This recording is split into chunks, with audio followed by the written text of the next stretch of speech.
Okay, so this is the Viasys LTV 1200 ventilator. We do use it in Saskatoon in the emergency departments, as well as Air Ambulance is currently using this model of ventilator, so you may receive a patient to the emergency department or to an intensive care unit on this ventilator.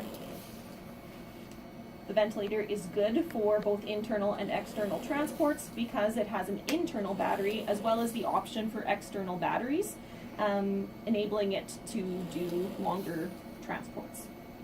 On the outside of the ventilator, we have high oxygen hookups that can be attached to the wall. As well, we have an adapter to attach to an oxygen tank for internal in-hospital transports that we do here. We also have AC power, which we are currently plugged into, therefore our internal battery is actively charging anytime the AC battery or AC plug is in place. On the right side of the ventilator, you'll see pressure sensing tubing. All three tubings need to be attached in order for the ventilator to function properly. This is our output from the ventilator and therefore inspired air for the patient. This is the expiratory side, therefore you will feel air leaking from this, our expiratory valve. That is where your patient is exhaling, and this controls the PEEP. It is a dual limb circuit, so we come all the way up to our patient Y, and then to an HME is what we use in hospital. It's a heat moisture exchanger, therefore the patient exhales their heated and moisturized gases from their lungs into the HME. It absorbs those, and then on the patient's next breath, they get a warmer, more humidified breath based on their last breath. The test lung today is representing our patient, so normally the HME would be attached to a patient elbow and then to the endotracheal or tracheostomy tube, or if you have inline suction, it will be attached from the HME to the inline suction and then to the patient's endotracheal tube or tracheostomy tube. So the test lung today is representing our patient and would not normally be in place. Looking at the ventilator itself, there are a lot of graphics, or numbers anyways, that are displaying. The first graphic that we're seeing at the very top is airway pressure. So this is indicating what the pressure is being sensed at the patient's side currently. So as the patient takes a breath in or the vent delivers a breath, it rises to its pressure and then falls back down on exhalation to generally whatever your PEEP is set at. So that is a visual indicator of the patient receiving a breath. Below that, we have a monitoring section that you can scroll through with this select button. So it's a digital display of monitored values. So if you touch the select button, it will cycle through different monitored values, okay? So I will get back to the main and describe what each of them is. F is for frequency, so that is essentially the respiratory rate that the patient is receiving. We currently have it set at 12, and our patient is not triggering as it is a test lung, therefore they are receiving 12 breaths per minute. For volume, we have it set at 400. My test lung is small, therefore it's only able to deliver about this 260 some mils per breath. VE is minute ventilation for our patient in terms of liters per minute. It is just simply a multiplication of the respiratory rate the patient is receiving by the volume exhaled that the patient is receiving. So this is our exhaled minute ventilation and in a liters per minute. I to E, this is the ratio of inspiratory time to expiratory time. Flow calculation, how much flow is being delivered, generally not something charted by nursing. PIP is your positive inspiratory pressure, or your peak inspiratory pressure, pardon me, and currently reading at 21 centimeters of water. We try to keep that number as low as possible to avoid injury to the lung. MAP is our mean airway pressure, again, not a value generally recorded by nursing, and PEEP. While we do have a PEEP setting, this is the PEEP that is being measured. So if you had a leak in your system, this PEEP number would be measuring lower than your set number, as an example. And then pressing the select button again gets us back to the beginning. The next section in the green box here is labeled as controls. So these are our set values. The numbers that are bright are the numbers that are actively ventilating your patient. The numbers that are dimmed are only pertinent for apnea ventilation, so they also need to be set appropriate for your patient. We have breath rate, which you can touch, turn, and confirm. Now I have a respiratory rate of 18 instead of 12. Tidal volume, which I could also modify for a more appropriate volume for this size of test lung. Pressure control, again, that value is dimmed in this current mode, therefore it would only potentially come into play in apnea ventilation. Inspiratory time, currently set at 1.2 seconds, which is generally appropriate for an adult patient, but your respiratory therapist will work with your patient to make that setting as comfortable as possible for your patient.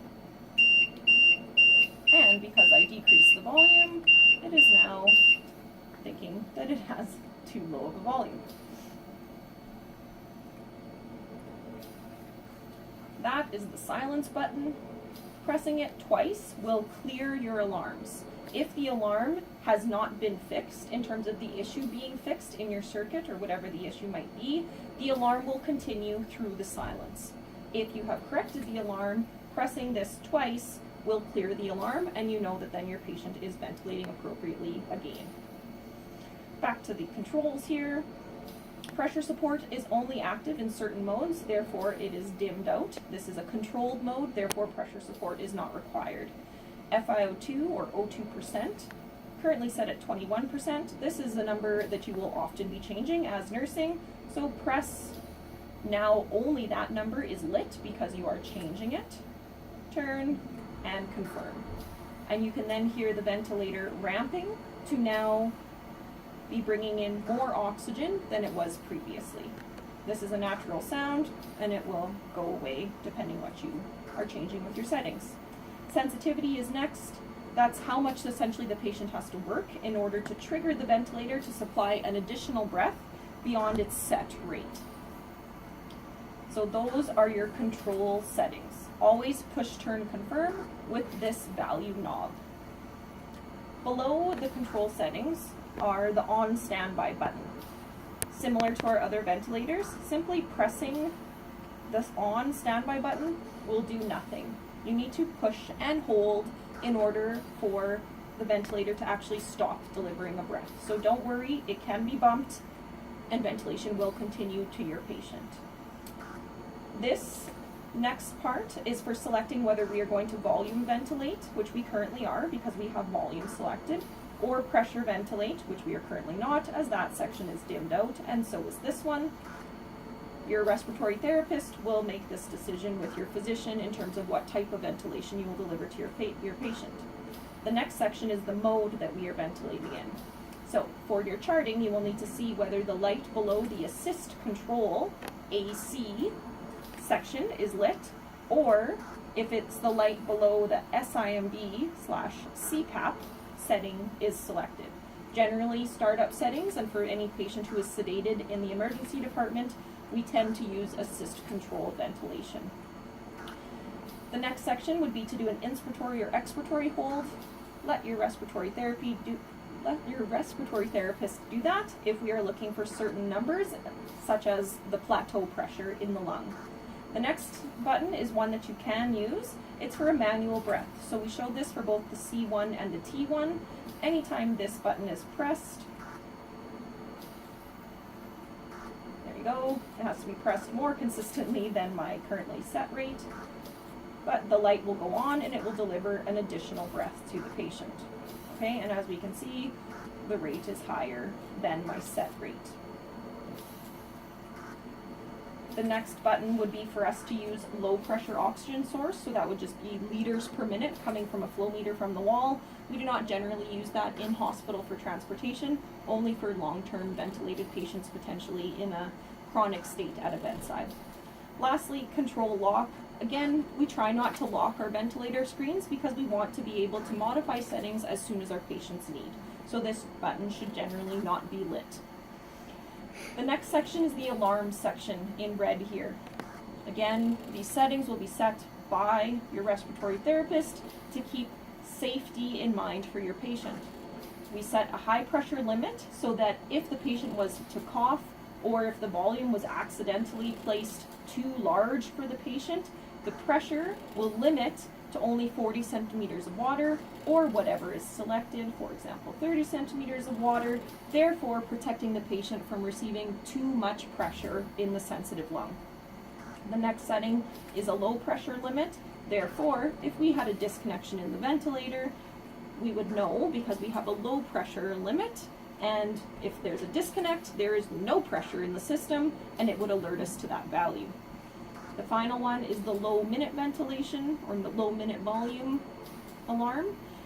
This is to tell us if, for example, your patient was in spontaneous mode, if their respiratory rate was to drop down or their volume was to drop down, this would alarm to show us the patient is not breathing as much as you would like them to. So again, we set that safely, and I had to decrease that for the size of my patient at this time. The silence reset button is here. You can press that. Usually requires 2 presses to clear any alarm. Please only press the silence button once you have done the troubleshooting to see what the issue was to cause the alarm. The final section, again, it is surrounded in green. It is also a control mode or control setting, and it is the PEEP, the positive end expiratory pressure. So it is currently set at 5, and as you can see, we'll do a little demonstration. Our lung is not fully deflating in between breaths, but it is coming down to a relatively neutral state. I'm now going to increase the PEEP to a significantly higher pressure. And you can see what that does to the lung. Now, this lung is made of silicone, therefore it recruits quite quickly, but in a real patient, that will take time for the lung to re-recruit. But that is our goal with positive end expiratory pressure, to keep the lung from collapsing in on itself, therefore allowing more exchange of air and or CO2 and oxygen in the patient's lung. And I will now drop the PEEP down to 0 so you can see what that looks like. Significantly different, and likely causing atellect trauma in your patient. Therefore, we do not generally set a PEEP of 0. So I'll put it back to 5, which is a general startup setting for a normal healthy lung.